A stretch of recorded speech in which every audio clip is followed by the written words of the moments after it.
Good evening সকলকে। শুনতে পাচ্ছ সকালে আমার কথা? একটু হ্যাঁ জানাবে। স্যার, শুনতে পাচ্ছি। ওকে, পুজোর পর তোমাদের সাথে প্রথম ক্লাস, তো সকলকে শুভ বিজয়ার শুভেচ্ছা। আশা করি পুজো সকলে ভালোই কাটিয়েছো। অনেকদিন তোমাদের সাথে ক্লাসে দেখা সাক্ষাৎ হয়নি, অনেকদিন ক্লাস হয়নি। নেটের ক্লাস তো প্রায়, জানি না অন্য টিচারের ক্লাস হয়েছে কিনা, তো আমার ক্লাস প্রায় বিগত কয়েকদিন বন্ধ ছিল। এসএসসি তে শেষ কয়েকজনের সাথে হয়তো ক্লাসে আলোচনা হয়েছে, তারপর আর। পড়াশোনা সকলের কেমন চলছে?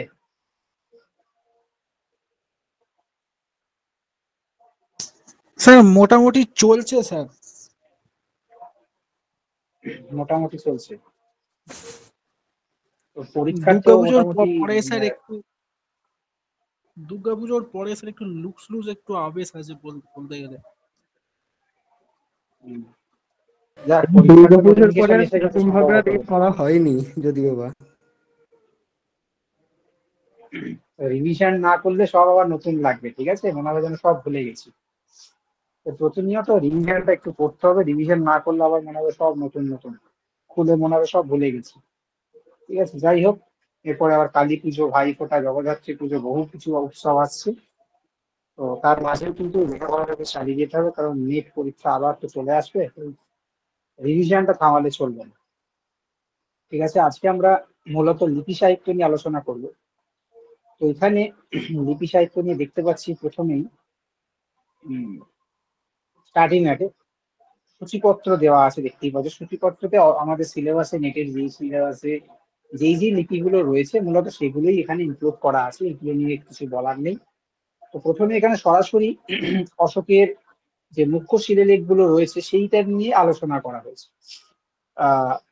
শুরুতে। কিন্তু যদি একটু আমরা লিপি সাহিত্য বিষয় বা এপিগ্রাফি বলো, ইনস্ক্রিপশন বলো, এই বিষয়গুলো নিয়ে যদি সংক্ষেপে একটু না জানি, তাহলে বোধহয় নেট পরীক্ষাতে সমস্যা না হলেও সেট পরীক্ষা বা অন্য কোনো পরীক্ষাতে, সেট বিশেষত, সেটা কিন্তু প্রশ্ন আসে। ঠিক আছে, নেটেও আসেনি এখনো পর্যন্ত, কিন্তু বেসিক যেটা পাঠ্য তোমাদের 9th ইউনিটটা যদি একটু দেখো, সেখানে কিন্তু রয়েছে যে লিপি সাহিত্যের বেসিক কিছু জিনিস তোমাদের পড়তে হবে। তো বেসিক এপিগ্রাফি বা অভিলেখ যদি বলি, বা ইনস্ক্রিপশনের মধ্যে যদি বেসিক যে পার্থক্য, সেটা যদি আমরা একটু বোঝার চেষ্টা করি, মূলত এপিগ্রাফি হচ্ছে লিপি সাহিত্যে নিয়ে যে অধ্যয়নের শাস্ত্র বা বিদ্যা, তাকে আমরা এপিগ্রাফি বলি। অর্থাৎ এপিগ্রাফি শব্দটা হচ্ছে ইনস্ক্রিপশন সম্পর্কিত অধ্যয়ন, যাকে আমরা এপিগ্রাফি শব্দের দ্বারা বলতে পারি। ঠিক আছে, মেনলি যেটা বলা যায় যে এপিগ্রাফি স্টাডিজ অফ ইনস্ক্রিপশন, অর্থাৎ ইনস্ক্রিপশনের স্টাডিজকে আমরা এপিগ্রাফি বলতে পারি। ঠিক আছে, আচ্ছা, স্ক্রিন স্পষ্ট দেখা যাচ্ছে তো প্রত্যেকটি? একবার আমাকে কনফার্ম হ্যাঁ হ্যাঁ করবে। স্যার। আচ্ছা, স্ক্রিন দেখতে পাচ্ছি, একটু উঠে যাচ্ছে কেন স্ক্রিন? জাস্ট যাই। তো সাধারণভাবে যদি আমরা একটু মনে রাখার চেষ্টা করি, ইনস্ক্রিপশন সাধারণত কি কোনো কিছুর ওপর, কোনো ধাতু হতে পারে, কোনো বস্তু হতে পারে, যে কোনো কিছুর ওপর খোদাই করে যে লেখাটা হয় তাকে আমরা সাধারণত ইনস্ক্রিপশন বলি। ইনস্ক্রাইব ধাতু থেকে ইনস্ক্রিপশন শব্দটি এসছে। তোমরা যদি বিভিন্ন বেঙ্গলি যে বইগুলো রয়েছে, হ্যাঁ, সেই বেঙ্গলি বইগুলোতে যদি দেখো, তোমরা পাবে যে ইনস্ক্রাইব বলে যে ল্যাটিন শব্দটি রয়েছে, তার থেকে ইনস্ক্রিপশন শব্দটি এসেছে। ঠিক আছে, অর্থাৎ কোনো কিছুর ওপর খোদাই করে লেখাকে আমরা সাধারণত ইনস্ক্রিপশন বলে থাকি। ঠিক আছে, কিন্তু একটি বিষয় মাথায় রাখতে হবে যে এপিগ্রাফি এবং ইনস্ক্রিপশনের মধ্যে কিন্তু সূক্ষ্ম পার্থক্য রয়েছে। ঠিক আছে, অ্যাকচুয়ালি এপিগ্রাফি, যে কোনো ইনস্ক্রিপশন, এপিগ্রাফি যেটা গড়ে উঠেছে সেটা ইনস্ক্রিপশনের উপর ভিত্তি করে গড়ে উঠেছে। তো এপিগ্রাফি মাত্রই যে ইনস্ক্রিপশন হবে এমনটা না। ঠিক আছে, কিন্তু যে কোনো ইনস্ক্রিপশন মাত্রই কিন্তু সেটা এপিগ্রাফি হতে পারে। ঠিক আছে, এটা অ্যাকচুয়ালি মনে রাখতে হবে। মানে ইনস্ক্রিপশন হলেই যে সেটা এপিগ্রাফি হবে এমনটা কিন্তু নাও হতে পারে। ঠিক আছে, কিন্তু সেটা যদি এপিগ্রাফি হয় অবশ্যই সেটা ইনস্ক্রিপশন হবে, এটা কিন্তু মনে রাখতে হবে। সব ইনস্ক্রিপশনই কিন্তু এপিগ্রাফি নয়, এটাই মূল বক্তব্য। ঠিক আছে, আশা করি এটা হচ্ছে ইনস্ক্রিপশন এবং এপিগ্রাফি বিষয়বস্তুত যে সম্পর্কিত যে বেসিক পার্থক্যটা সেটা। এছাড়াও এবার অভিলেখ যদি আমরা পড়ি, অভিলেখ শাস্ত্র তো আমাদের পাঠ্য লিপি শাস্ত্রের মধ্যে। স্যার এই এপিগ্রাফি অভিলেখ এইটা কি বললেন স্যার? এপিগ্রাফি ইনস্ক্রিপশন হ্যাঁ, সম্পর্কিত অধ্যয়ন। আচ্ছা এপিগ্রাফি হলো অ্যাকচুয়ালি ইনস্ক্রিপশনের সম্পর্কিত অধ্যয়ন শাস্ত্রকে আমরা এপিগ্রাফি বলতে পারি। এবার ইনস্ক্রিপশনের অধ্যয়নকে এপিগ্রাফি বলে। ইনস্ক্রিপশন কি? ইনস্ক্রিপশন হচ্ছে যে কোনো বস্তুর উপর খোদাই করে যেটা লেখা হয় সেটাকে আমরা ইনস্ক্রিপশন বলি। ঠিক আছে, বোঝা গেল? হ্যাঁ স্যার। এপিগ্রাফিটা মূলত ইনস্ক্রিপশনের ওপর নির্ভর করে। ঠিক আছে, এপিগ্রাফি মূলত ইনস্ক্রিপশনের ওপরই নির্ভরশীল। ঠিক আছে, কারণ ইনস্ক্রিপশন হলে, ইনস্ক্রিপশন থাকলেই না সেই ইনস্ক্রিপশন সম্পর্কিত বিদ্যা থাকবে। আজ সংস্কৃত সাহিত্য আছে বলে না সংস্কৃত সাহিত্যের উপর বিভিন্ন শাস্ত্র তোমরা অধ্যয়ন করছো। সংস্কৃত ভাষাটাই যদি না থাকতো তাহলে সেই ভাষায় আর শাস্ত্র কিভাবে আসতো? ইনস্ক্রিপশন হচ্ছে সেরকম, ইনস্ক্রিপশন আছে তাই ইনস্ক্রিপশন সংক্রান্ত অধ্যয়ন শাস্ত্র আছে। ঠিক আছে, তাই ইনস্ক্রিপশন মাত্রই কিন্তু সেটা এপিগ্রাফি নয়, কিন্তু এপিগ্রাফি হলে সেটাকে ইনস্ক্রিপশন হতেই হয়। ঠিক আছে, এই হচ্ছে ব্যাপার। এবার এই যে এপিগ্রাফি, সেই এপিগ্রাফিটা সাধারণত কিছু বিষয়গত দিক রয়েছে। এপিগ্রাফি বা অভিলেখ যদি আমরা বলি, বিষয়গত দিক এবং উপাদানগত যে দিক থেকে এপিগ্রাফিকে অনেক ভাগে ভাগ করা যায়। ঠিক আছে, এই বিষয়গত দিক যদি দেখি, বিষয়গত দিকগুলোর মধ্যে সাধারণত রাজ প্রশস্তিমূলক, রাজার বিভিন্ন প্রশস্তিকে যে কোনো অভিলেখ তোমরা দেখো, সে অশোক দেখো, হর্ষবর্ধন দেখো, সারনাথ দেখো, যাই দেখো, বা অন্যান্য বিভিন্ন অভিলেখ যদি তোমরা দেখো, সেখানে মূলত কিছু তো ঐতিহাসিক দিক অবশ্যই রয়েছে। শুধু তো রাজার প্রশস্তি, তার দানের মাহাত্ম্য, হুম, এছাড়াও কিছু ব্যক্তিগত অভিলেখ পাওয়া যায় যেখানে তার ব্যক্তিগত বৃত্তান্ত রয়েছে, ব্যক্তিগত জমি দানের কথা বর্ণনা করা রয়েছে।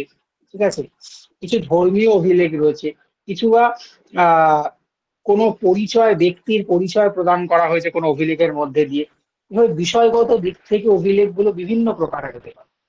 এবার উপাদানগত যে দিক রয়েছে, উপাদানগত দিক থেকেও এই অভিলেখগুলো বহু প্রকার হয়।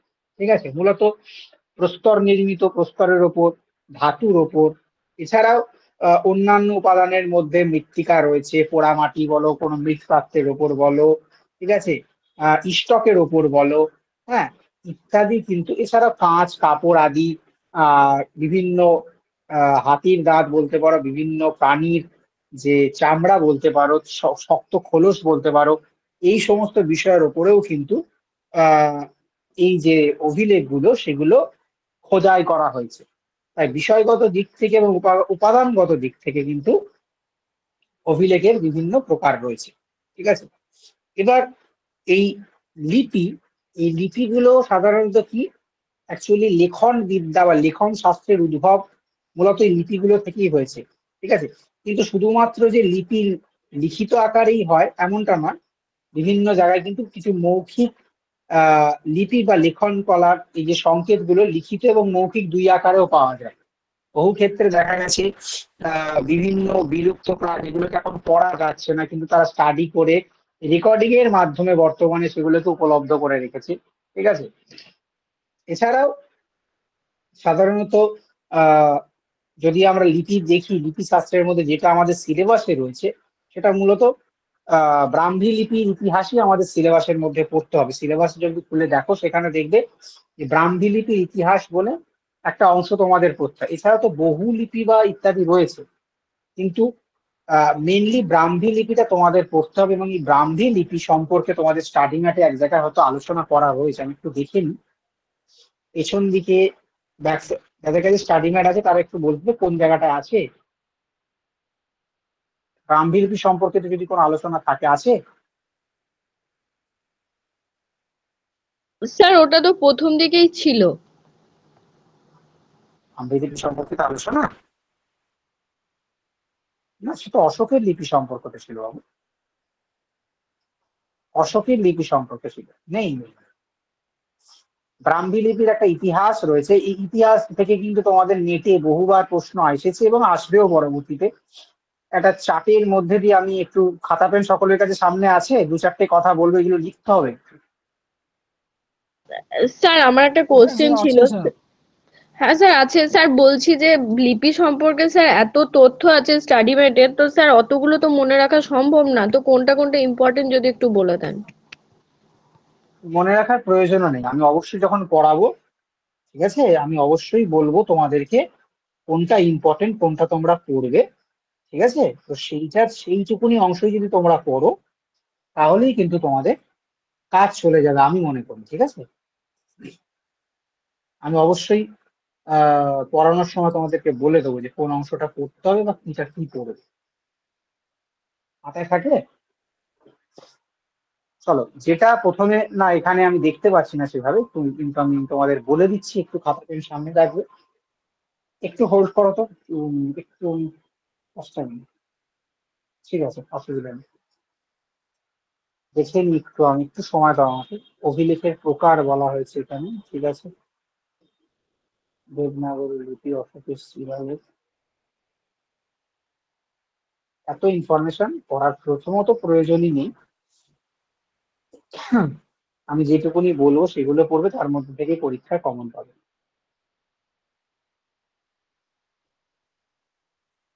নেই, চল, তো খাতা পেন বের করে একটা ছক আমি বলবো, প্রথমে এই জিনিসটা লিখে নিতে হবে একটু, যেটা খুব গুরুত্বপূর্ণ। অর্থাৎ ব্রাহ্মী লিপির যে ইতিহাসটা রয়েছে, সেই ইতিহাস থেকে কিন্তু তোমাদের প্রশ্ন আসে। ঠিক আছে, ওর থেকে খাতা পেন সামনে নিয়ে নাও, আমি বলবো সেটা লিখবে।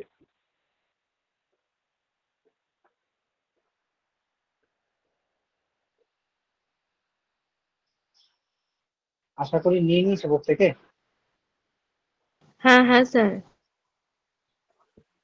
আচ্ছা, একটু সময় দাও, আমি বলছি।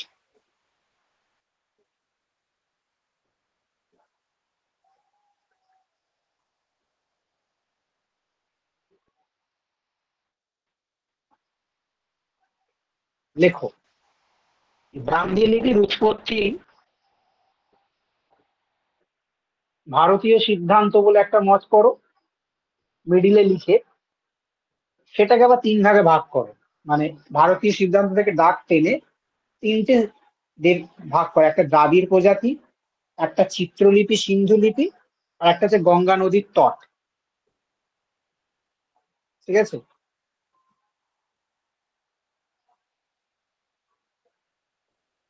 স্যার একটু আরেকবার অর্থাৎ বলবেন? কিছু কিছু, হ্যাঁ, ব্রাহ্মী লিপির উৎপত্তি কে কেন্দ্র করে অনেকগুলো সিদ্ধান্ত রয়েছে। ঠিক আছে, তার মধ্যে প্রথম যেটি গুরুত্বপূর্ণ সিদ্ধান্ত, একটি ভারতীয় সিদ্ধান্ত রয়েছে, আর একটি বিদেশি সিদ্ধান্ত রয়েছে।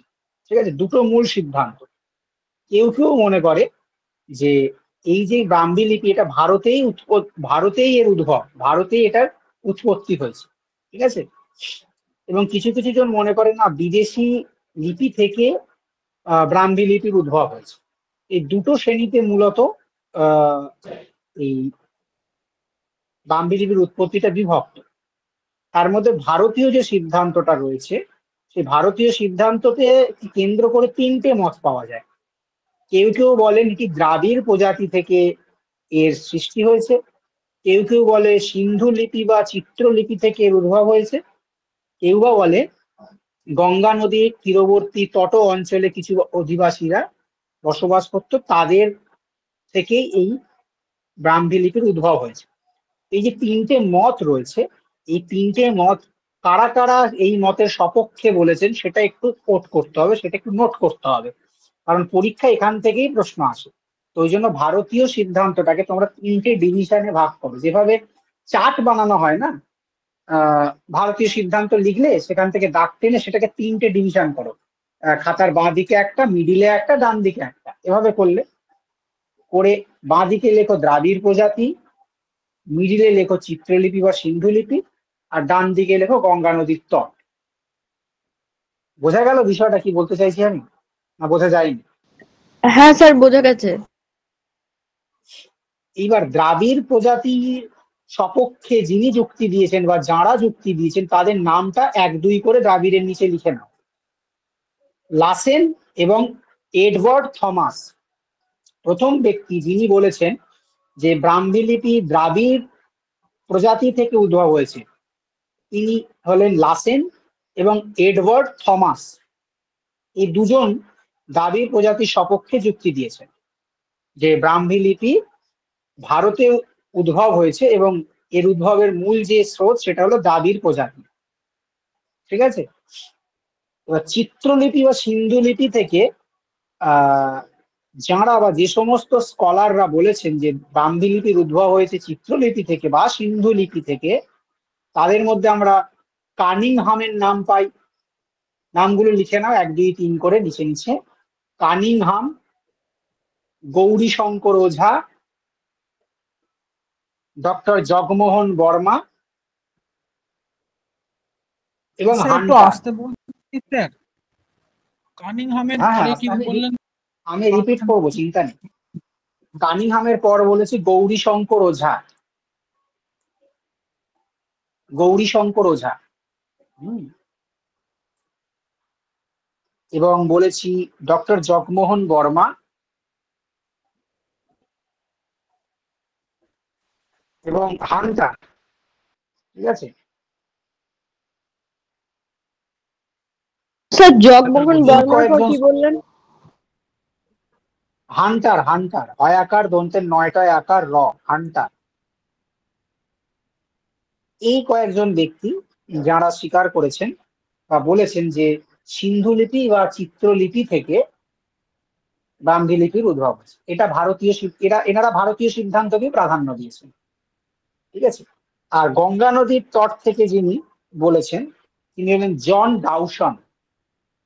জন ডাউসন, দয়াকার হর্ষৌ, দন্তস্ব, দন্তস্ব দন্তন্য, দন্তস্ব দন্তন্য, জন ডাউসন। ঠিক আছে। ইনি গঙ্গা নদীর তট থেকে উদ্ভব হয়েছে বলে বলেছেন। তো এই গেল ভারতীয় সিদ্ধান্ত। এবার বিদেশি সিদ্ধান্তকে কেউ কেউ বলেছেন যে বিদেশি ভাষা থেকেই এই ব্রাহ্মী লিপির উদ্ভব হয়েছে। এই বিদেশি সিদ্ধান্তকে আবার 2 ভাগে ভাগ করা যায় বেসিক্যালি। একটি হলো গ্রিক লিপি, একটি হলো সেমেটিক লিপি। ঠিক আছে। তাই বিদেশি সিদ্ধান্তকে তোমরা প্রথমত 2 ভাগে ভাগ করো। ডান দিকে লেখো, বাম দিকে লেখো গ্রিক লিপি, আর ডান দিকে লেখো সেমেটিক লিপি। আশা করি লিখেছো। হ্যাঁ স্যার লিখেছি। হ্যাঁ, লিখেছি। এবার গ্রিক স্যার লিপি আরেকবার বিদেশি আরেকবার সিদ্ধান্ত। করবেন? হ্যাঁ বলছি, বিদেশি সিদ্ধান্তটার মধ্যে 2 ভাগে ডিভিশন করো। বাঁ দিকে লেখো একটা দাগ টেনে অ্যারো, এইদিকে অ্যারো দিয়ে লেখো গ্রিক লিপি বাম দিকে খাতার, আর ডান দিকে লেখো সেমেটিক লিপি, সেমেটিক। ঠিক আছে। এবার গ্রিক লিপির সপক্ষে যারা যুক্তি দিয়েছেন বা যিনি বলেছেন যারা, তাদের মধ্যে প্রধানত হলো জেমস প্রিন্সেপ, উইলসন। এই দুটো নাম পাওয়া যায়। এছাড়াও আরো কিছু গুরুত্বপূর্ণ নাম আমি পেয়েছি বিভিন্ন জায়গা থেকে, সেগুলোও বলছি। প্রথমত জেমস প্রিন্সেপ, উইলসন, মুলার, মুলার,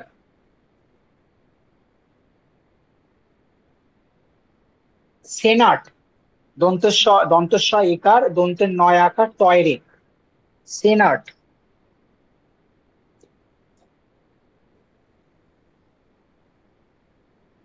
এবং J Halevy, J Halevy, HALEVY, J dot Halevy, HALEVY, J হেলেভি।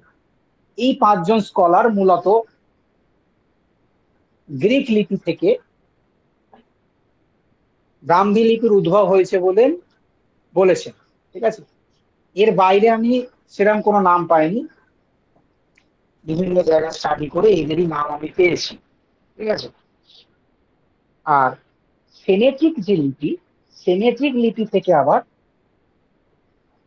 3 ভাগে ভাগ করে। সেমেট্রিক লিপি থেকে আবার একটা দাগ টেনে সেটাকে আবার 3 ভাগে ভাগ করে।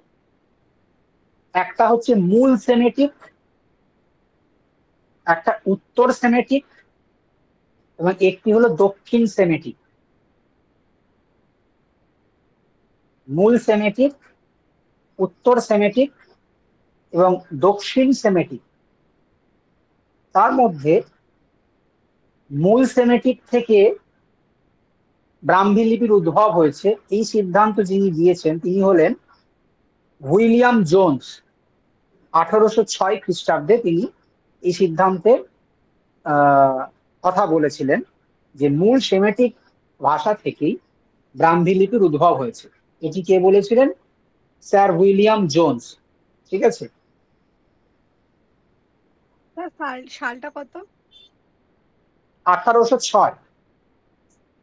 ঠিক আছে। এরপর উত্তর সেমেটিককে পরে আবার দুই ভাগে ভাগ করবে। আপাতত দক্ষিণ সেমেটিকের নিচে যারা যারা বলেছেন যে দক্ষিণ সেমেটিক থেকে ব্রাহ্মী লিপির উদ্ভব হয়েছে তাদের নামগুলো একটু লেখো। তার মধ্যে অন্যতম হলেন টেলর, ডিক। টেলর 1 নম্বরে লেখো, 2 নম্বরে লেখো ডিক, 3 নম্বরে লেখো কেনন। কেনন। স্যার স্পেলিংটা একটু বলবেন স্যার? কিনন না কি বললেন না? হ্যাঁ, কয়ৌকার দন্তন্য দন্তন্য কৌনন লেখো। অ্যাকচুয়ালি সংস্কৃতে এলে KENUN এরম আসবে বোধ হয়, KEUNEN। তুমি সব বাংলাতে লিখে রাখো না, কয়ৌকার দন্তন্য দন্তন্য। হ্যাঁ, কেনন। উচ্চারণটা কেউনন এরমই হবে। হুম। আর একটা হচ্ছে লেরনোমেন্ট। লেরনোমেন্ট। ঠিক আছে। স্যার স্পেলিংটা লেরনোমেন্ট। স্পেলিংটা বলুন স্যার। লয়েকার দন্তের নয় রেপ ওকার, হুম। লয়েকার দন্তের নয় রেপ ওকার, ময় রেপ একার ট। লেরনোরমেন্ট। লেরনোরমেন্ট। ঠিক আছে। এরা এই চারজন স্কলার মূলত দক্ষিণ সেমেটিক থেকে ব্রাহ্মী লিপির উদ্ভব হয়েছে বলে মতবাদ দিয়েছেন। ঠিক আছে। আর উত্তর সেমেটিককে আবার মাঝখানের যে উত্তর সেমেটিকটা পেলে তাকে আবার দুভাগে ভাগ করে লেখো। একটি হচ্ছে ফিনিসীয়, অপরটি হচ্ছে আরমাইক। এই উত্তর সেমেটিকের আবার দুটো মত পাওয়া যায়। কেউ কেউ বলেছেন ফিনিসীয় ভাষা থেকে ব্রাহ্মী লিপির উদ্ভব হয়েছে, কেউ কেউ বলেছেন আরমাইক থেকে ব্রাহ্মী লিপির উদ্ভব হয়েছে। ঠিক আছে। পুরো ব্রাহ্মী লিপির ইতিহাসে, উদ্ভবের ইতিহাসে এই চারটা যেটা বললাম এই চারটা চোখের সামনে রেখে দেবে। যা প্রশ্ন আসবে ব্রাহ্মী লিপির ইতিহাস থেকে এই চারটার ভেতর থেকেই ব্যক্তিদের নাম আসবে, এর বাইরে থেকে আজ পর্যন্ত আসেনি, কোনোদিনও আসবে না। ঠিক আছে। ফিনিশীয় থেকে যে ব্যক্তিরা বলেছেন তাদের মধ্যে বুহলারের নাম পাওয়া যায়, পাল গোল্ড স্মিথ এনার নাম পাওয়া যায়। Buhler, Paul Goldsmith, A Dani, A dot Dani, DANI, A dot Dani, এবং অ্যালবার্ট ওয়েবার। Albert Weber. এই চারজন স্কলারের নাম মূলত আমি পেয়েছি। ঠিক আছে। Albert Weber, ALBERTWEBAR, Albert Weber. এরা স্যার উত্তর প্রথম থেকে একটু সেমেটিকের বলুন। ফিনিশ, Buhler, Paul Goldsmith, A Dani এবং অ্যালবার্ট ওয়েবার। ঠিক আছে। এই চারজন ব্যক্তি যারা ফিনিশীয় থেকে ব্রাহ্মী লিপির উদ্ভব হয়েছে বলে স্বীকার করেছেন। ঠিক আছে। আর আরমাইক থেকে ওয়ার্নেল এবং ডেভিড ডিরিঙ্গিনার, ওয়ার্নেল এবং ডেভিড ডিরিঙ্গিনার এই কয়েকজন দুজন স্কলার। স্যার লাস্টে কি নামটা বললেন স্যার? ডেভিড? DIRINGER, ডেভিড রিঙ্গিনার। DIRI? David Diringer, DIRINGER, David Okay. Diringer. হুম। ঠিক আছে। এই দুজন স্কলার বলেছেন আরমাইক থেকে ব্রাহ্মী লিপির উদ্ভব হয়েছে।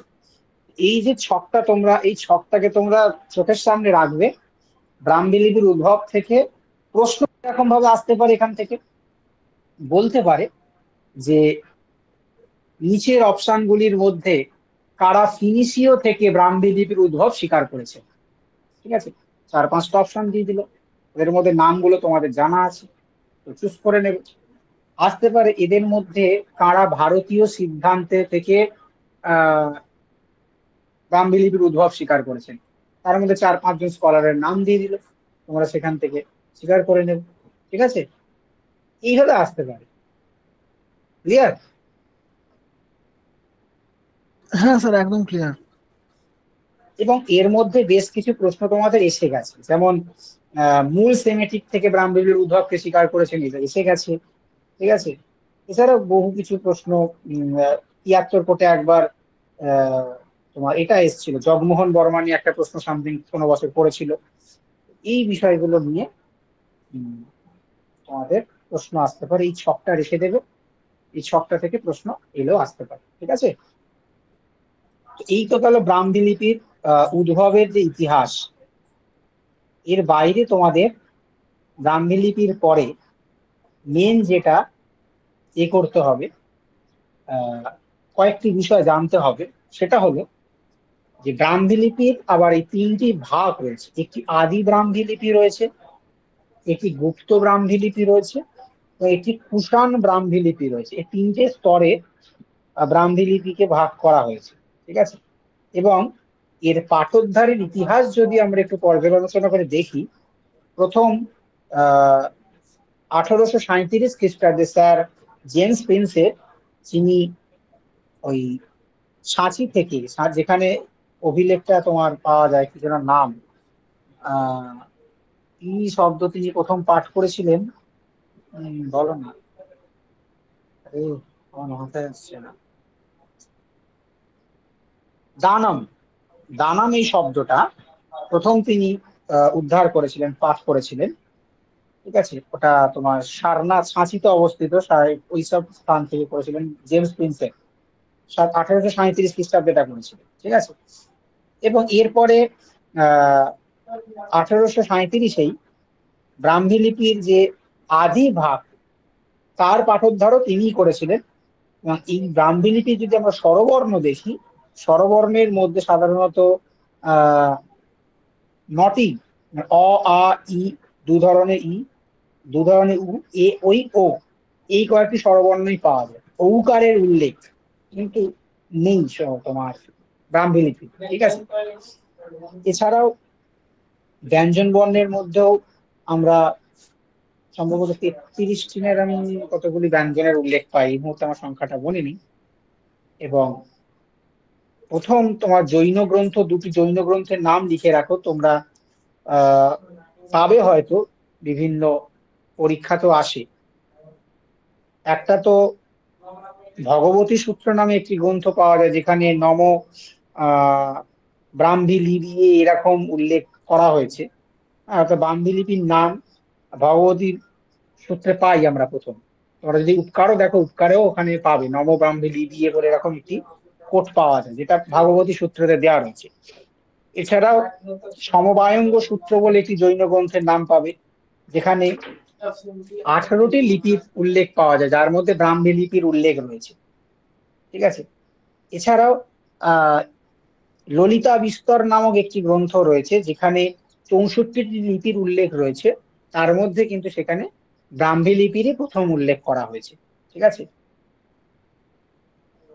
এই গ্রন্থগুলোর নাম একটু মাথায় রাখবেন, যেগুলো আহ গুরুত্বপূর্ণ। স্টাডি ম্যাটে হয়তো আহ দেওয়া নেই, কিন্তু আমি বলে দিলাম তোমাদের একটু আধটু, এগুলোকে খেয়াল রাখবে।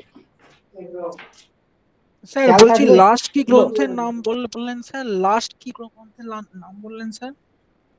ললিতা সমবায়াঙ্গ বিস্তর, সূত্রের পরে? আচ্ছা, ললিতা বিস্তর নামক একটি গ্রন্থ, হুম।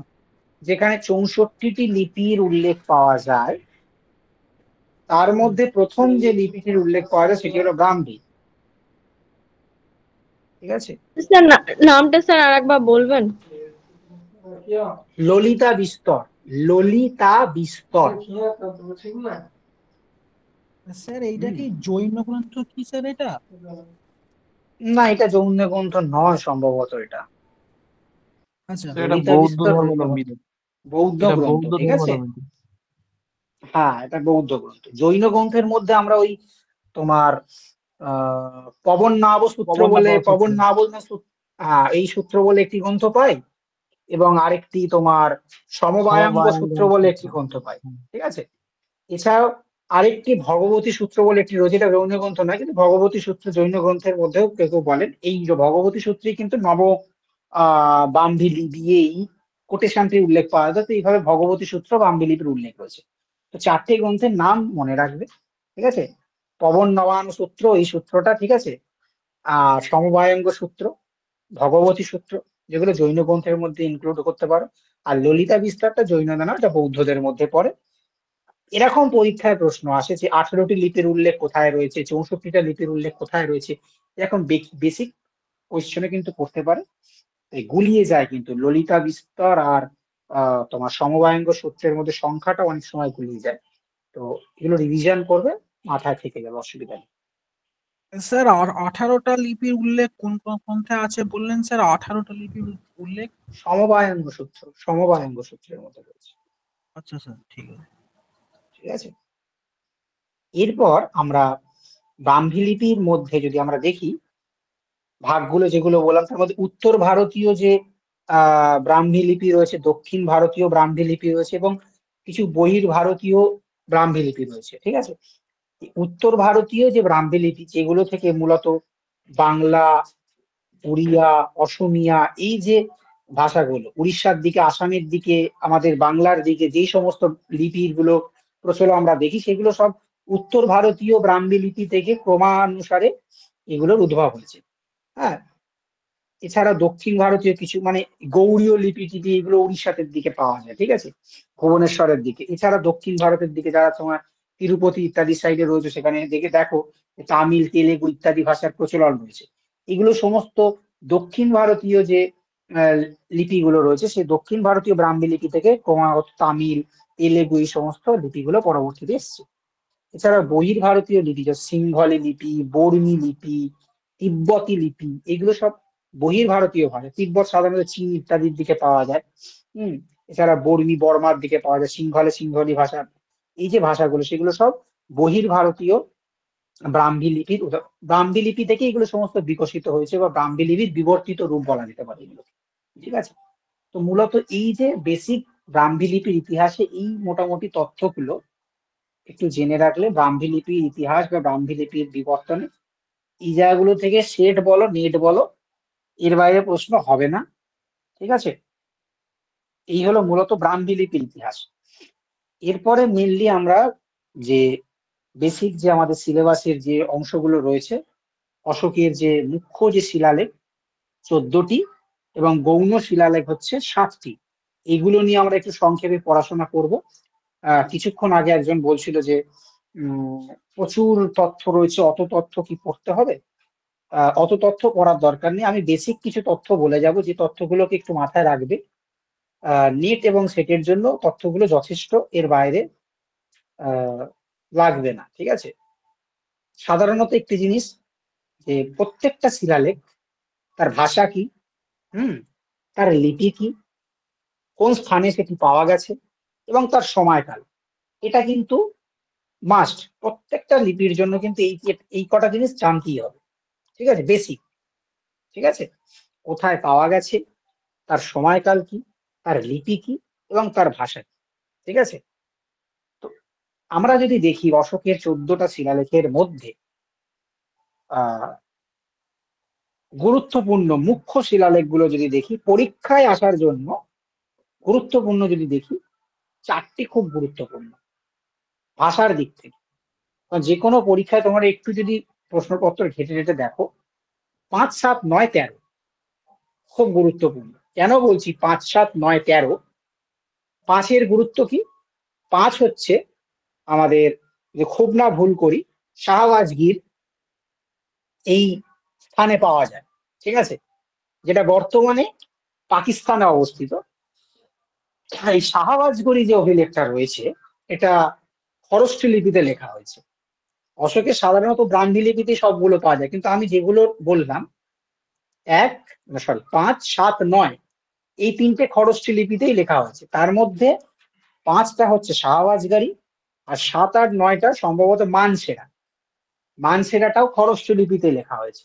আর 13-র গুরুত্ব কোথায়? 13টা হচ্ছে ওখানে কলিঙ্গ যুদ্ধের বিস্তৃত আলোচনা, কলিঙ্গ যুদ্ধের ইতিহাসের বর্ণনা কিন্তু ওই লিপিটাতে পাওয়া যায়। এছাড়া বাকি লিপিগুলোর যে বিষয়বস্তু রয়েছে সেগুলো আমরা সংক্ষেপে তো জানার চেষ্টা করবোই, ঠিক আছে। এই 4টে লিপি মূলত 14টার মধ্যে 5, 7, 9 এই 3টেকে মাথায় রাখবে যে 5, 7, 9 কোনোভাবেই ব্রাহ্মীতে নয়, বাকিগুলো সব ব্রাহ্মী লিপি রয়েছে। 5 হচ্ছে শাহবাজগারি, যেটি খরষ্ঠী লিপিতে লেখা এবং এটি পাওয়া গেছিল পেশোয়ার জেলা, বর্তমানে যেটা পাকিস্তান, ঠিক আছে, মনে থাকবে এটা। হ্যাঁ স্যার। 7এরটা মাথায় রাখবে, 7এরটাও কিন্তু আমাদের শাহবাজগারি। 7এরটা কি শাহবাজগারি? 7এরটা মানসেরাই না বললাম একটু আগে, 7এরটা মানসেরা হবে, এখানে আছে স্যার দেখি 8, যারা 9 জাস্ট। বললেন যে মানসেরা। 8 না, 7 আর 9 বলেছি, 7 এবং 9, এই যে 7টা, হ্যাঁ 7, এই যে 7 তো এই যে তথ্যগুলো না বড্ড ভুল তথ্য। কি 7 মা শাহবাজগারি লিখেছে, এদিকে লিখছে যে ব্রাহ্মী। শাহবাজগারি কখনোই ব্রাহ্মী লিপি দেয় না, 8ম শাহবাজগারি। কোথা থেকে হয়? 8ম তো গিরনার। তোমরা স্টাডি ম্যাচ সামনে থাকলে না কেটে ঠিক করবে এটাকে, ঠিক আছে। 5, 7 শাহবাজগারি ঠিক আছে, কিন্তু কোনোভাবেই ব্রাহ্মী লিপি না, শাহবাজগারিতে খরষ্ঠী লিপি রয়েছে। স্যার 5 তো 8মটা মানসেরা স্যার। প্রথমত 5 মানসেরা কোথায়? 5 শাহবাজগারি, 5 মানসেরা, 5, হ্যাঁ 5 স্যার আমি বললাম, 5টা মানসেরা কোথায় মানসেরা গেল? লেখা। 5, হ্যাঁ 5 মানসেরাই হবে, হ্যাঁ ঠিক আছে, 5 মানসেরা। আর বাদ বাকি 7 বলেছি, আর কি বলেছি? 9 বলেছি, তাই তো? স্যার 9 তো মানসেরা। 9টাও মানসেরা হবে, 9টাও মানসেরা হবে। 5, 9 মানসেরা আর 7টা শাহবাজগারি, ঠিক আছে। 7 আর এটা 12 খরষ্ঠী লিপি লেখা আছে। 7 আর 12 হবে, 7 আর 12 শাহবাজগিরি। 12, হ্যাঁ স্যার, 7 আর 12 শাহবাজগিরি আর কি, ওটা 9ও খরষ্ঠী লিপি। শাহবাজগারি আছে না, 9 মানসেরা না, 9 মানসেরা। 5, 9 মানসেরা, 7, 12 হচ্ছে শাহবাজগারি। হ্যাঁ রাইট রাইট, আমারই ভুল হচ্ছে, গুলিয়েছি আমি নিজেই, ঠিক আছে। কিন্তু যেখানে যেখানে মানসেরাতে বা শাহবাজগারিতে ব্রাহ্মী আছে সেটা কিন্তু ব্রাহ্মী হবে না, খরষ্ঠী হবে অ্যাকচুয়ালি। হ্যাঁ, মানসেরা খরষ্ঠী, এখানে শাহবাজগারিটা ব্রাহ্মী রয়েছে, এটা কিন্তু খরষ্ঠী হবে। 8, 8টা গিরনার হবে, 8টা শাহবাজগারি নয়, ঠিক আছে। এখানটা কেটে তোমরা গিরনার করবে।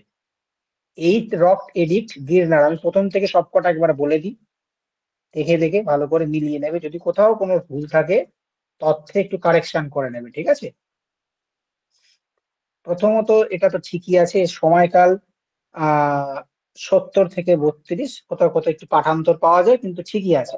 ব্রাহ্মী লিপি গিরনার পর্বত জুনাগড়ে পাওয়া গিয়েছিল, জুনাগড় বোম্বে, ঠিক আছে। এবং এর যদি আমরা দেখি, এখানেই দেবানাম প্রিয়হ, প্রিয়দর্শী, এই সমস্ত কিন্তু বিশেষণ কিন্তু ব্যবহার করা হয়েছে প্রথমে এইটা, ঠিক আছে।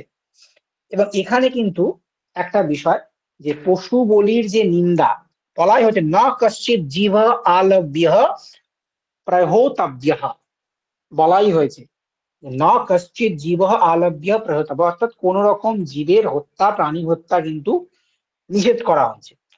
কিন্তু অশোক একটু নিউট্রিশনাল দিক থেকে একটু ওয়াকিবহাল ছিলেন, তিনি জানতেন যে তার সৈন্যদের যুদ্ধ করতে হবে, ঠিক আছে, তাদের এনার্জির প্রয়োজন রয়েছে, তাই প্রাণী হত্যার কথা বললেও তিনি কিন্তু ওই পুষ্টির দিকে লক্ষ্য রেখে তিনি কিছু প্রাণী, বিশেষত ময়ূর এবং মৃগ হত্যার কিন্তু আদেশ দিয়েছিলেন। লেখাই আছে দই মৌরু একচ মৃগা, তার যদি শিলালেখ দেখো ওখানে তোমাদের ওই আহ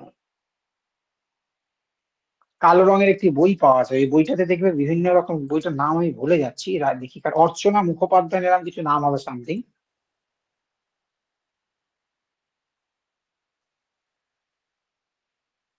ওই বইটাতে কিন্তু লাইনগুলো রয়েছে কিছু কিছু জায়গায়, ওখান থেকে তোমরা দেখতে পারো, ঠিক আছে। তোমাদের এখানেও তো শেষে লাইনগুলো দিয়ে দেওয়া আছে। তো দই দৌ ময়ূর এক মৃগ, অর্থাৎ তিনি রান্নার জন্য অর্থাৎ খাওয়ার জন্য একটি মৃগ এবং দুটি ময়ূর মারার কিন্তু নির্দেশ কিন্তু দিয়েছিলেন। ঠিক আছে, তিনটি প্রাণী হত্যার কথা বলেছেন। বাদ বাকি তার পূর্বেই লেখা আছে ন কশ্চিৎ জীব আলাভ্য প্রহতাভ্য, অর্থাৎ কোন রকম জীব মারা যাবে না, এই কথাটা বলা আছে। তাই প্রথম মুখ্য অভিলেখের এই তিনটি ইনফরমেশন যদি আমরা জেনে নিই, আর আমাদের জানা দরকার নেই। ঠিক আছে, আর আমাদের যদি সেকেন্ড রক, যেটা এটাও গির্নার ভার্সন, এখানেও প্রাকৃত ভাষা ব্রাহ্মী লিপি রয়েছে, আর এখানে মেনলি পশু চিকিৎসা এবং বিভিন্ন কূপ খনন এবং বৃক্ষরোপণ বিষয়ে আলোচনা কিন্তু পাওয়া যায়। ঠিক আছে, এটা মাথায় রাখলেই হবে। ঠিক আছে, হুম।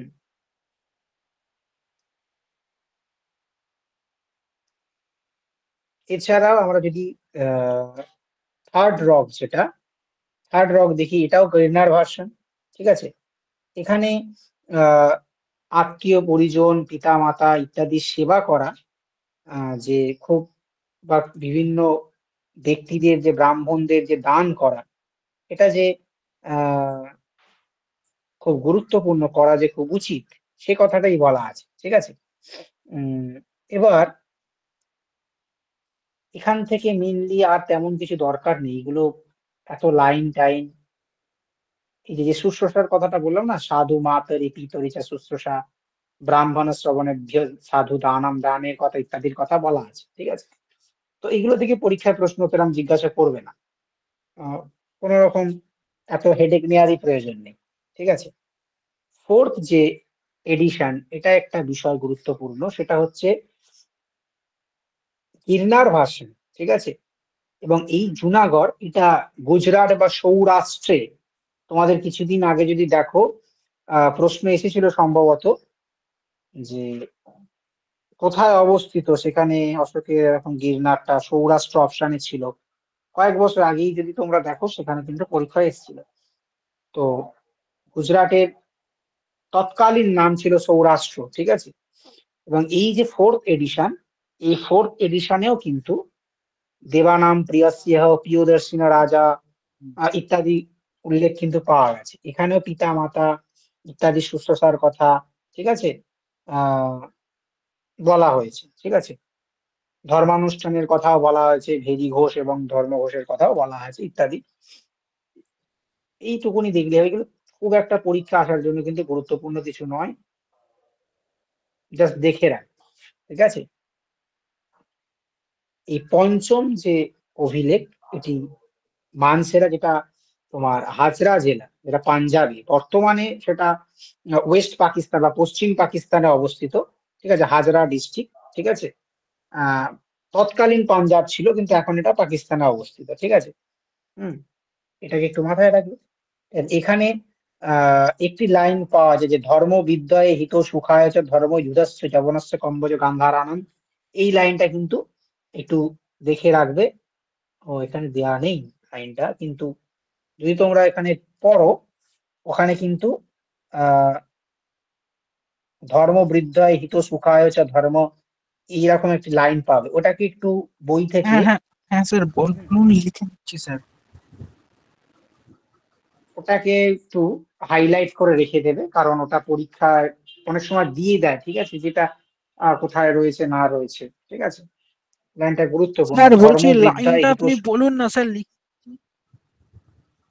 হ্যাঁ বলছি তো, হ্যাঁ ধর্ম বৃদ্ধায়ে হিত সুখায় চ,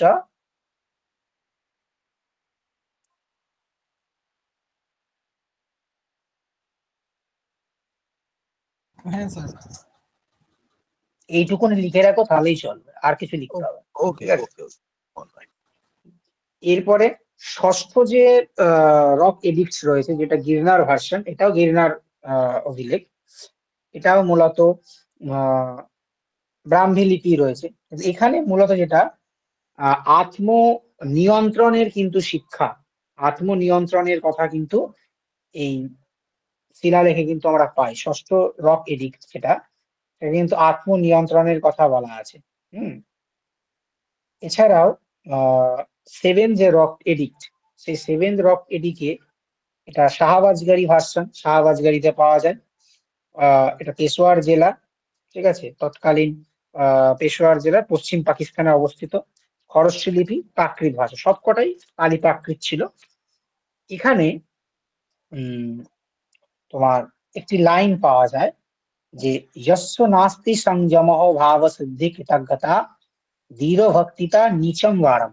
অর্থাৎ এখানে যার মধ্যে সংযম নেই, ভাবশুদ্ধিতা নেই, কৃতজ্ঞতা নেই, আহ তাকে নিচ হিসাবে কিন্তু তুলনা করা হয়েছে। ঠিক আছে, তো এই যে লাইনটা বললাম যস্য নাস্তি সংযম ভাব শুদ্ধি কৃতজ্ঞতা, এটা লিখে রাখ। এটা সপ্তম যে রক এডিট ওখানে কিন্তু পাওয়া যায়। ঠিক আছে, এবং বলা হয়েছে যে সর্বেহি তে সংযমম ভাব শুদ্ধিম চ ইচ্ছতি, অর্থাৎ সকল ধর্মের প্রতি আমাদের সংযম এবং ভাব শুদ্ধি প্রদর্শন করা উচিত। ঠিক আছে, এখানে দুটো লাইন বলা হয়েছে, বাংলাতে দিয়ে দেওয়া হয়েছে, ওটারই আমি যেটা রয়েছে সেটা বলছি। অরিজিনাল যে পার্টটা রয়েছে সর্বেহি তে সংযমম ভাব শুদ্ধিম চ ইচ্ছতি, এই লাইনটা পরীক্ষা আসতে পারে, এটা গুরুত্বপূর্ণ লাইন। ঠিক আছে, যেটা সপ্তম মুখ্য যে শাহবাজগারি ভার্সন সেখানে রয়েছে। অষ্টম যে মুখ্য বা এইট রক এডিট যেটা রয়েছে গিরনার ভার্সন, এখানে কিন্তু মেনলি তোমার ব্রাহ্মণ এবং সমনগণের দানের কথা, বৃদ্ধদের সুবর্ণ দানের কথা, ব্রাহ্মণদের দানের কথা, দানের কথা এখানে উল্লেখ রয়েছে। অশোকের তো দানের কথা আমরা রয়েছে, দেখো রয়েছে সমন ব্রাহ্মণ বৃদ্ধদের সঙ্গে রাজা সাক্ষাৎ করতেন, তাদের দান দান করতেন, এইসবের উল্লেখ পাওয়া যায়।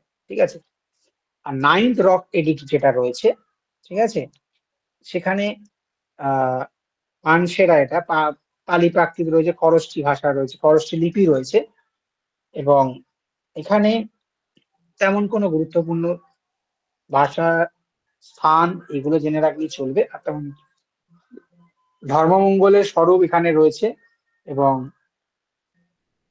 বিভিন্ন কিছু অনুষ্ঠান, ধর্মীয় অনুষ্ঠানের বর্ণনা কিন্তু, এবং সেগুলো পালনের নির্দেশও কিন্তু এখানে রয়েছে। ঠিক আছে, এছাড়াও তোমরা যদি দশম দেখো, দশমের মধ্যেও কিন্তু এটা গির্নার ভার্সন, এখানে কিন্তু ধর্ম শুশ্রূষা, স্ত্রী শুশ্রূষা, ধর্ম বৃত্তম চা অনিবিধিয়তাম, অর্থাৎ ধর্মর পালনের কথা, নিজের ধর্ম প্রতিপালনের কথার কিন্তু নির্দেশ দেওয়া রয়েছে। ঠিক আছে, এবং একটি বিষয় যেটা 11টা তো মোটামুটি কালসি। ঠিক আছে, কালসি দেরাদুন উত্তরপ্রদেশ, উত্তরাঞ্চল বলা উচিত। কালসি দেরাদুন, কালসিটা অ্যাকচুয়ালি অশোকের কিনা এটা নিয়ে কিছুদিন আগেও বিতর্ক ছিল, কিন্তু এটা প্রমাণিত হয়েছে। এটা নিয়ে এখন এটা কালসি, তোমরা এটা মাথায় রাখবে, এটা তোমার 11 রক এডিট অশোকেরই, যেটা দেরাদুনে পাওয়া গিয়েছিল। এটাও প্রাকৃত ভাষা এবং ব্রাহ্মী লিপি। ঠিক আছে, এখানেও দানের বৃত্তম, সমনগণের প্রতি দান, পিতামাতার সেবা ইত্যাদি সম্পর্কে কিন্তু বলা হয়েছে। ঠিক আছে, আর 12 যে এডিশন যেটা শাহবাজগারি, সেটাতে আত্মপার্ষদ বা পারপার্ষদের উল্লেখ পাওয়া যায়, যেটা কিন্তু খুব গুরুত্বপূর্ণ। কারণ সেই সময় আমরা জানি যে সেই সময় কেন, সমাজের সর্বত্র তো মানুষ শিক্ষিত নন, বহু মানুষ আছেন যারা অক্ষর জ্ঞানহীন, যারা পড়তে পারেন না। তো তারা অশোকের ধর্মীয় যে বা বৌদ্ধ ধর্ম প্রচার যিনি যে করছিলেন অশোক, তার ধর্মের যে মূল এসেন্স, সেই এসেন্সের গ্রহণ তারা করবে কিভাবে? সেই জন্য সেই সময় তিনি কিছু পার্ষদ এবং পারিষদ ছিল, যারা কিন্তু সেই সমস্ত মানুষের মধ্যে তার ধর্মের যে এসেন্স সেটাকে প্রচার করতেন।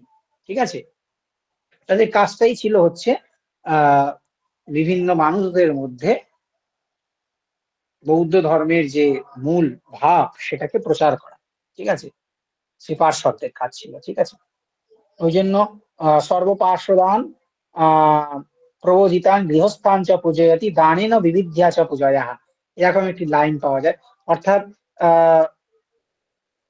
পার্শ্বদের বিভিন্ন গৃহস্থের ঘরে গিয়ে গৃহস্থের দ্বারা তারা পূজিত হবেন, এবং সমস্ত গৃহস্থের ঘরে ঘরে গিয়ে সাধারণ মানুষের কাছে তারা বৌদ্ধের যে মূল এসেন্স তারা সেটাকে পৌঁছে দেবে, এটাই অশোকের নির্দেশ ছিল সেই সময় তাদের প্রতি।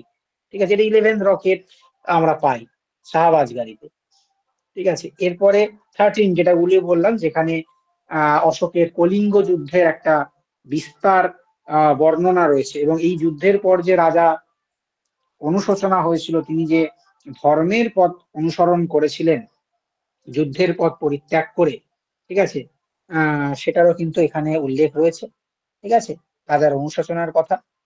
হ্যাঁ, কারণ তৎ অস্তি অনুশোচনম দেব প্রিয়স্য বিজিত্য কলিঙ্গান, এরকম একটি লাইন পাওয়া যায়। অর্থাৎ কলিঙ্গ জয়ের পর তার মধ্যে কিন্তু দেবানাম প্রিয় প্রিয় রাজা জি অশোক, তার প্রতি কিন্তু তার যে অনুশোচনা হয়েছিল তার বর্ণনা কিন্তু রয়েছে ওখানে। ঠিক আছে, এরপরে 14 যে রক এডিক্ট, ঠিক আছে, সেটা গির্নার ভার্সন। এখানেও প্রাকৃত ভাষা রয়েছে, ব্রাহ্মী লিপি রয়েছে, এবং এই যে 14th তার মূল আলোচ্য বিষয় হলো ধর্ম বিজয়। ঠিক আছে, কারণ এই সময় অশোক কলিঙ্গ জয়ের পর পুরোপুরি ধর্ম মনোনিবেশ করেছিলেন। ধর্মের বিভিন্ন বিস্তৃত ভাষ্য কিন্তু এই লিখনিতে পাওয়া যায়, সংক্ষিপ্ত, মাঝারি, বিস্তৃত ভাষ্য কিন্তু এই লেখে পাওয়া গেছে। ঠিক আছে, এবং বিভিন্ন স্থানে স্থানে কিন্তু এই শিলালিপির খোদাইয়ের বর্ণনা কিন্তু এই অভিলেখে রয়েছে। ঠিক আছে, এটা হলো তার 14তম রক এডিক্ট, এটা গির্নার ভার্সন। ঠিক আছে, এই হচ্ছে তার মুখ্য শিলালেখ। মুখ্যের পরে কিছু গৌণ আমরা রয়েছে, গৌণ 7টা রয়েছে আমরা জানি।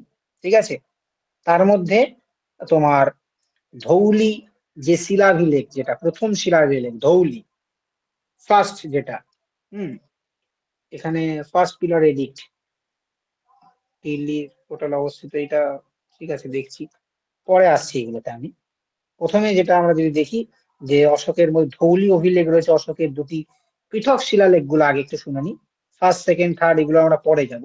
অশোকের এই দুটোর মধ্যে ধৌলি পায়, ধৌলি সাধারণত পুরী উড়িষ্যা, যদি তোমরা কখনো যাও পুরীতে, ওখানে অশোকের ধৌলি পুরী গেছে তো অনেকে, অশোকের শিলালেখ দেখেছো অশোকের?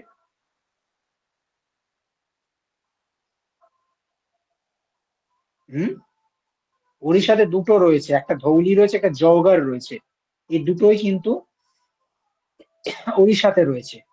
একটা পুরীতে রয়েছে, একটা গঞ্জাম বলে একটি জায়গা রয়েছে, সেখানে রয়েছে। ঠিক আছে, এই দুটোরই ভাষা হচ্ছে প্রাকৃত এবং লিপি হচ্ছে তোমার ব্রাহ্মী লিপি। এবার মাইনর রক এডিক্টের মধ্যে যদি আমরা দেখি, সেখানে আহ এরাগুড়ি বলে একটি শিলাভিলিক রয়েছে, এরাগুড়ি। ঠিক আছে, যেটা অন্ধ্রপ্রদেশে রয়েছে। এটা ব্রাহ্মী লিপি প্রাকৃত ভাষা, অন্ধ্রপ্রদেশের এরাগুড়ি। এটা এখানে দেওয়া আছে বোধহয়, সম্ভবত না দেওয়া নেই।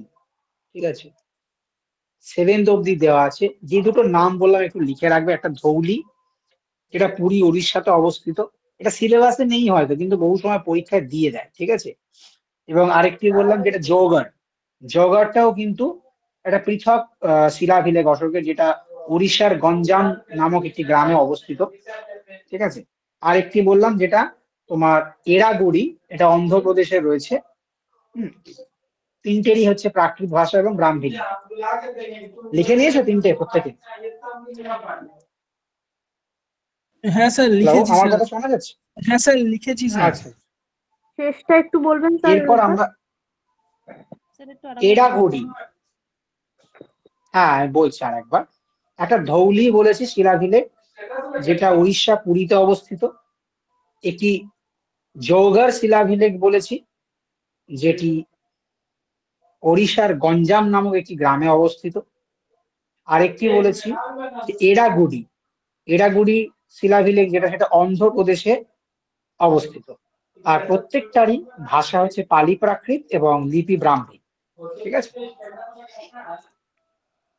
এরপর first pillar edict of Ashoka, first pillar যেটা, ফার্স্ট পিলার, এর মধ্যে প্রথম থেকে চতুর্থ, ফার্স্ট সেকেন্ড থার্ড এবং ফোর্থ, ঠিক আছে, এই তিনটেরই স্তম্ভলেখ সংস্করণ হচ্ছে তোমার টোপড়া, দিল্লির টোপড়া সংস্করণ। ঠিক আছে, আমরা যদি দেখি দিল্লির তোপড়া, পাঞ্জাবের আম্বালা জেলার তোপড়া, বর্তমানে দিল্লির ফিরোজপুর কোটাল। এই যে কথাটা বর্তমানে কেন বলা হলো, ওখানে ফিরোজ শাহ তুগলক যিনি ছিলেন, তুগলক বংশীয় রাজা ফিরোজ শাহ তুগলক, উনি ওটিকে কিন্তু নিয়ে এসছিলেন পাঞ্জাব থেকে, পাঞ্জাবের তোপড়া জেলা থেকে ফিরোজ শাহ তুগলক ওটিকে দিল্লির আহ ফিরোজপুর যে কোটাল, ওই স্থানে তাকে আনয়ন করেছিলেন পরবর্তীতে। ফার্স্ট থেকে ফোর্থ, এই যে গৌণ যে অভিলেখ চারটি, যিনি পাঞ্জাবের তোপড়া এই স্থান থেকে দিল্লিতে আনয়ন করেছিলেন। দিল্লির কোথায়? ফিরোজপুর স্থানে আনয়ন করেছিলেন কে? ফিরোজ শাহ তুগলক, তুগলক বংশীয় তিনি রাজা ছিলেন, আনয়ন করেছিলেন। ঠিক আছে, এবং এই সবকটিতেই কি ধর্মের প্রসার এবং তার উপায় কিন্তু এখানে মূলত প্রতিপাদিত হয়েছে। ঠিক আছে, এবং এরপরে যদি আমরা দেখি, সাতটার মধ্যে তো প্রথম বললাম 1 থেকে 4, পঞ্চম এবং ষষ্ঠ সংস্করণ হচ্ছে রামপূর্বা সংস্করণ। ঠিক আছে, রামপূর্বা সংস্করণ, এইগুলোকে একটু ডিটেলে মনে রাখবে। ডিটেল বলতে স্থানগুলোকে, প্রত্যেকটা আমরা তুমি পাবে পাঞ্জা। আমি আগে কেন বলে রাখছি, যাতে মনে রাখতে সুবিধা হয়। 1 থেকে 4 সবকটাকে ওটাই পাবে। 5-এ যেই তোমরা চলে যাবে, সেটা হচ্ছে ওখানে বলা হচ্ছে রামপূর্বা সংস্কার। রামপূর্বা মানে এই যে 5 এবং 6 দুটোই রামপুরাতে পাওয়া গেছে। রামপূর্বা জায়গাটার নাম চম্পারণ বিহার। ঠিক আছে, রামপূর্বা সংস্করণ যেটা চম্পারণ বিহারে পাওয়া গেছে। এরও ভাষা প্রাকৃত, লিপি হচ্ছে ব্রাহ্মী। আর সপ্তম সংস্করণ যেটা, সেটা দিল্লির টোপড়া। ঠিক আছে, সপ্তমটাও দিল্লির টোপড়াতেই পাওয়া গেছে। ঠিক আছে, 7 রথ এডিক্ট দিল্লির টোপড়াতে পাওয়া গেছে। এইগুলো মনে রাখবে। আর কিছু মাইনর যেগুলো রয়েছে, হ্যাঁ বল। স্যার স্টাডি ম্যাটে যে ফিফথ পিলার এডিক্টটা দেওয়া আছে দিল্লি তোপড়া, আপনি বললেন পঞ্চম আর ষষ্ঠ দুটোই হচ্ছে রামপুর বললেন। হ্যাঁ, পঞ্চম ষষ্ঠ দুটোই রামপুর হবে। কিন্তু স্টাডি ম্যাটে আচ্ছা, তো স্টাডি ম্যাটে না, এটা রামপুর হবে। হ্যাঁ, ফিফথ এবং সিক্স দুটোই রামপুর। কোনো এটা মিস্টেক হয়েছে কোনোভাবে স্টাডি ম্যাটে, এটা কারেকশন করে নেবে তোমরা। ঠিক আছে, কারণ 1 থেকে 4 হচ্ছে দিল্লি তোপড়া তোবড়া এডিশন, এবং 7টা হচ্ছে তোবড়া এডিশন। ঠিক আছে, কিন্তু রামপুরবা ভার্সন যেটা, সেটা হচ্ছে 5 এবং 6। এই ছোট ছোট জায়গায় কনফিউশন, এগুলো অ্যাকচুয়ালি কনফিউশন কেন হয়, বিভিন্ন জায়গায় কিন্তু এইগুলোই রয়েছে বাংলা বইগুলোতে। কিন্তু কিছু হিন্দি বই তোমরা ফলো করবে, হিন্দি বইগুলোতে কিন্তু সেখানে 5 এবং 6 কিন্তু দুটোকেই কিন্তু টোপড়া টোপড়া বলছি, সরি, রামপুরা ভার্সন বলেই কিন্তু বলা আছে। ইংলিশ বইতেও তাই। ঠিক আছে, পঞ্চম এবং ষষ্ঠ কিন্তু রামপুরবা সংস্করণই হবে। ঠিক আছে, 7টা আবার হচ্ছে তোমার টোপড়া সংস্করণ। এছাড়া যেগুলো তোমার মাইনর যে পিলার এডিক্টস গুলো রয়েছে, তার মধ্যে রুম্মিনদেই গৌণ অভিলেখ যেটা তোমরা পাও, এটা নেপালে রয়েছে। প্রাকৃত ভাষা এবং ব্রাহ্মী লিপি এখানে কি দেওয়া আছে? নেই, কিন্তু এগুলো থেকে প্রশ্ন হয় প্রচন্ড পরিমাণে। রুম্মিনদেই গৌণ অভিলেখ, নেপালে অবস্থিত, ভাষা প্রাকৃত এবং ব্রাহ্মী লিপি। একটা স্যার তোমার কি রয়েছে, স্যার এইটা কি বললেন স্যার, লাস্টে কি নেপালে অবস্থিত কি একটা বললেন না? রুম্মিনদেই গৌণ অভিলেখ। স্যার স্পেলিংটা একটু বলবেন প্লিজ। RUMMINDEI, রুম্মিনদেই, বা তুমি যদি বাংলায় লেখো রয় হর্ষৌ হ্যাঁ, এটা কি ম স্যার এটা? গৌণ অভিলেখ। এটা মাইনর পিলার এডিক্টস, মাইনর আচ্ছা। পিলার, এগুলো সব গৌণ অভিলেখ। তোমরা এতেও পেয়ে যে উপকারের বইটাতেও দেখবে লেখা আছে রুম্মিনদেই গৌণ অভিলেখ। ঠিক আছে, গৌণ স্তম্ভাভিলেখ বলা আছে। নেপালে অবস্থিত এটা। ঠিক আছে, রুম্মিনদেই নেপাল, রুম্মিনদেই নেপালে একটা স্থান। ঠিক আছে, এর ভাষাও কিন্তু প্রাকৃত ব্রাহ্মী লিপি। ঠিক আছে, এছাড়াও তুমি দেখো নিগালি সাগর স্তম্ভ লেখ রয়েছে, নিগালি সাগর। এই নিগালি সাগর এটাও কিন্তু নেপালে অবস্থিত। রুম্মিনদেই এবং নিগালি সাগর এই দুটো হচ্ছে তোমার নেপালে অবস্থিত। ভাষা প্রাকৃত ব্রাহ্মী লিপি। কৌশাম্বী স্তম্ভলেখ রয়েছে, কৌশাম্বী স্তম্ভলেখটা আমি দেখে এসেছি। কৌশাম্বী এবং সাঁচি এই দুটো হচ্ছে তোমার, সাঁচি দেখিনি, সাঁচি আমি সারনাথ দেখেছিলাম, সাঁচি দেখিনি। দুটোই এলাহাবাদে তোমার কৌশাম্বীটাও এলাহাবাদে, আর একটা বারাণসীতে রয়েছে সারনাথ স্তম্ভলেখ, যেটা ইউপিতে। হ্যাঁ, আর যেটা সাঞ্চি স্তম্ভলেখ রয়েছে সেটা মধ্যপ্রদেশে। ঠিক আছে। হুম, এগুলো একটু মাথায় রাখবে। হুম। আর অশোকের দ্বিভাষীয় যে শিলালেখ রয়েছে সেটার নাম কি?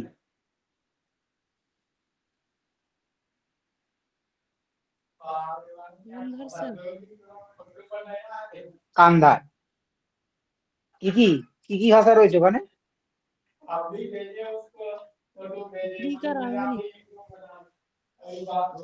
আরমাইক না, গ্রিক আর আরমাইক রয়েছে। তো এইগুলো যদি আমরা মনে রাখি, অশোকের যে 5টা এবং 7টা, এই কটাকে মনে রাখলে আমাদের কাজ চলে যাবে। ঠিক আছে। তো এই তো গেল অশোক।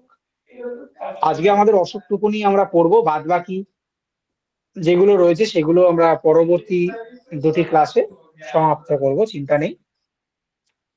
আজকে মোটামুটি অশোকের মুখ্য এবং গৌণ অভিলেখগুলোই থাকলো। কারোর কোনো জিজ্ঞাসা বা কোনো রকম প্রশ্ন থাকলে করতে পারো, আমি উত্তর করব, নাহলে ক্লাসটা স্যার শেষ করব।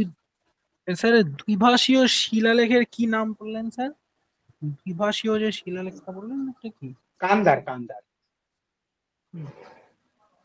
শিলালেখ। ওকে। বহুবার পরীক্ষায় প্রশ্ন এসছে, নেটের প্রশ্ন দেখবে, পচে গেছে এই প্রশ্নটা। লিপি বিষয়ে আমার জ্ঞান নেই স্যার খুব বেশি।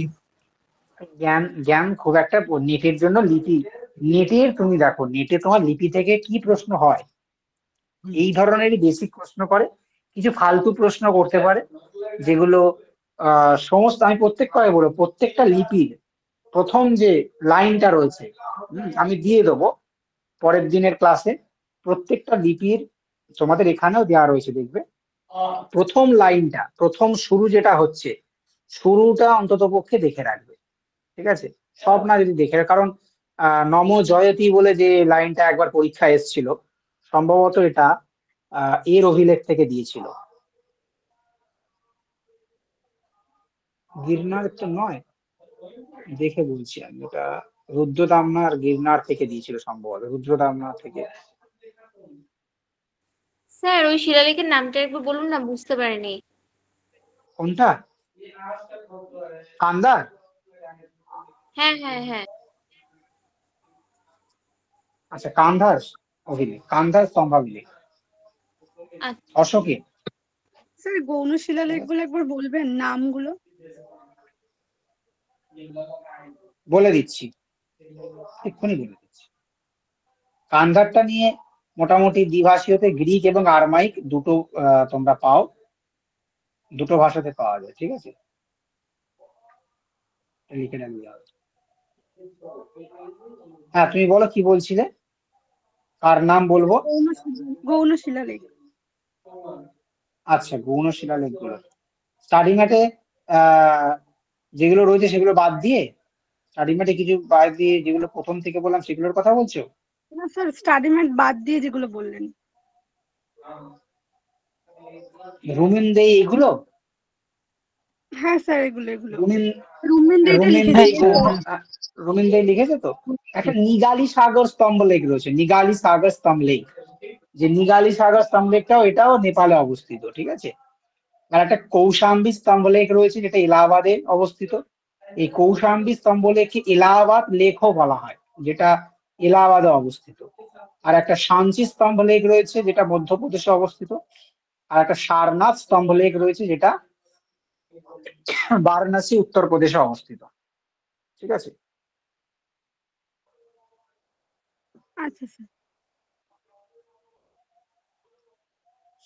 এই লাইনটা আমি কিছুতেই খুঁজে পেলাম না, নম জয়তি কোথায় ছিল, কোন অভিলেখে ছিল? স্যার বলছি সংস্কৃতে আপনি যে লাইনগুলো বললেন ওগুলো কোথা থেকে পাবো স্যার? একটি বই বললাম না, ওই সংস্কৃততে অ্যাকচুয়ালি নেই, প্রাকৃতে আছে। প্রাকৃতের পর ওর সংস্কৃত রূপটা ওই বইটাতে পাবে। অ্যাকচুয়ালি তো প্রাকৃতে আছে, প্রাকৃতের সংস্কৃত নাম কি? আমি দেখে একটু বলে দিচ্ছি, সুলোচনা অধিকা সুলোচনা কিছু সামথিং এরকম কিছু নাম হবে। ঠিক আছে, রাইটারটা হুম। আমি দেখে নিয়ে তোমাদের বলে দেবো, ঠিক আছে, নেক্সট ক্লাসে। হ্যাঁ, চিন্তা নেই। হুম। ঠিক আছে, আজকে আপাতত তাহলে এইটুকু থাক। স্যার বলছি 7 নম্বর মুখ্য শিলালেখ কি লিপি স্যার? 7 নম্বর মুখ্য শিলালেখের 7 নম্বর মুখ্য শিলালেখের বিষয় লিপি শাহবাজগরী স্যার, বললাম তো, লিপি। লিপি খরচটি। আচ্ছা আচ্ছা, ওকে। লিপি খরচটি, হ্যাঁ স্যার বলো। হ্যাঁ স্যার বলো। আমার একটু বেসিক কিছু জানার ছিল, যেমন শিলালেখ বলতে কি আগে তেমন কিছু লেখার ছিল না বলে ওরা পাথরে লিখে রাখতেন ওনারা, এই বিষয়ে একটু স্যার জানার ছিল। আচ্ছা, কিছু লেখার উপাদান ছিল না বলে? না দেখো, হ্যাঁ শিলালেখ শুধুমাত্র পাথরে লেখা হয়েছে এমনটা নয়, ঠিক আছে, পাথরে লেখা হয়েছে এমনটা নয়, পাথর বাদ দিয়েও বিভিন্ন ধাতুর ওপর লেখা হয়েছে, মাটির বিভিন্ন উপাদানের ওপর লেখা হয়েছে, মাটির বিভিন্ন পাত্রের গায়ে লেখা হয়েছে। হ্যাঁ, অ্যাকচুয়ালি ইনস্ক্রিপশন মানেই তো খোদাই করে লেখা।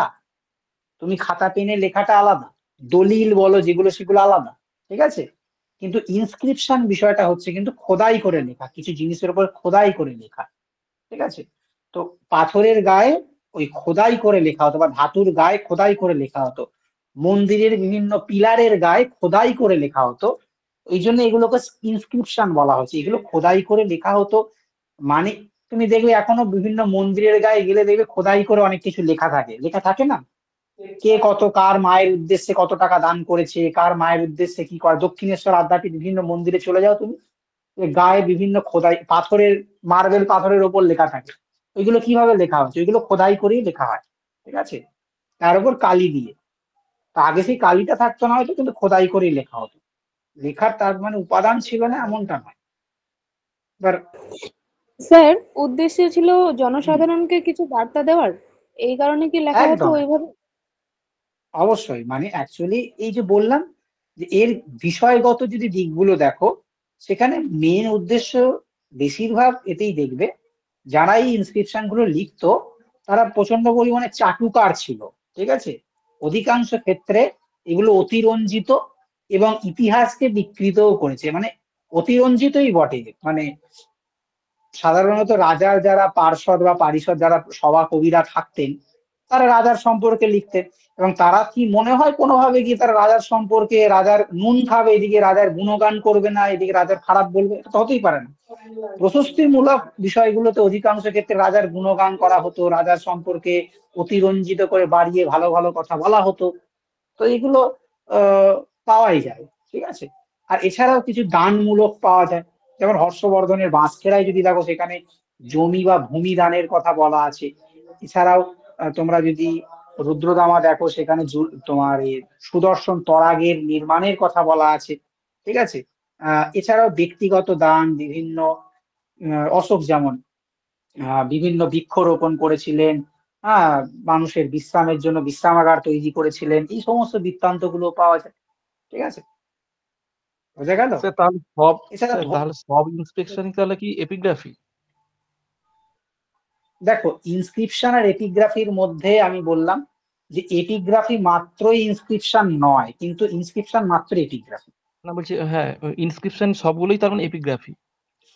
হ্যাঁ, ইনস্ক্রিপশন মাত্র এপিগ্রাফি, কিন্তু আচ্ছা এপিগ্রাফি হলেই যে সেটা ইনস্ক্রিপশন হবে এমনটা কিন্তু না, কারণ ইনস্ক্রিপশন মানে খোদাই করে লেখা, ঠিক আছে। আচ্ছা এবার ধরো পুরোনো কোনো দলিল পেলে, সেটাও কিন্তু এপিগ্রাফি, কারণ পুরোনো সেটা লেখা রয়েছে, ঠিক আছে, কিন্তু সেটা খোদাই করে যদি না হয় সেটা তো ইনস্ক্রিপশন হবে না।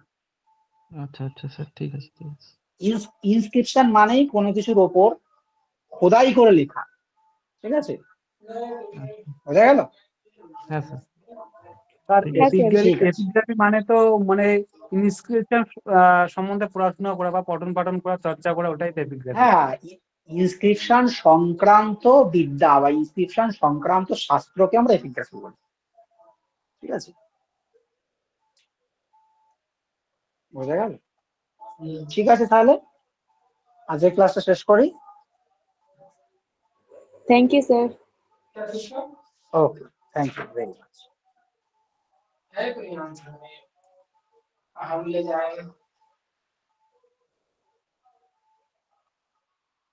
আহ,